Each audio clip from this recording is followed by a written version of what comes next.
দর্শক, এই মুহূর্তে আমি দাঁড়িয়ে আছি সংযুক্ত আরব আমিরাতের আজমান রেডিসুংগুলোর সামনে, যেখানে বাংলাদেশ পতাকাবাহী এমবি আবদুল্লাহ এবং বাংলাদেশ মিশনের একটি বৈঠক থাকার কথা ছিল সকাল 10টায়।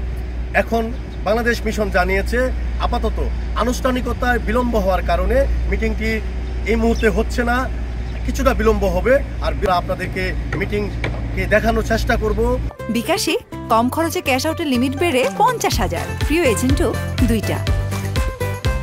এবং আপনাদেরকে জানিয়ে রাখি, 31 দিন পর বন্দি দশা থেকে মুক্ত হবার পর যে জাহাজটি সংযুক্ত আরব আমিরাতের হামরিয়া বন্দরে এসে পৌঁছেছে, এটি বহির্নোঙরে এখনও আছেন।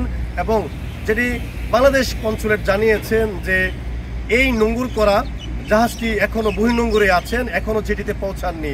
তবে যতটুকু জানতে পেরেছি, এই মিটিং আনুষ্ঠানিকতার পরেই তারা জেটিতে বিরাবে। দর্শক, যেমনটা বলছিলাম যে জেটিতে না পৌঁছার কারণ কিছু আনুষ্ঠানিকতা তাদের বাকি আছে, সে আনুষ্ঠানিকতা বিলম্ব হচ্ছে। আনুষ্ঠানিকতা যখন সম্পন্ন হবে তখন জেটিতে ফিরবে সেই এমবি আবদুল্লাহ। তখন আমি আপনাদেরকে দেখানোর চেষ্টা করব এবং আপনাদেরকে নিয়ে যাব জেটিতে, দেখানোর চেষ্টা করব কি অবস্থায় আছেন আবদুল্লাহ জাহাজটি। দর্শক, বৈঠক শুরু হবার পর কিংবা জেটিতে যাওয়ার সময় আপনাদেরকে সঙ্গে রাখার চেষ্টা করব। ততক্ষণ পর্যন্ত আপনারা চ্যানেলের সঙ্গে থাকুন। পরবর্তী আপডেট আসা পর্যন্ত আপনারা চ্যানেলের সাথে থাকুন। মেহেদি হাসান, চ্যানেল আই, সংযুক্ত আরব আমিরাত।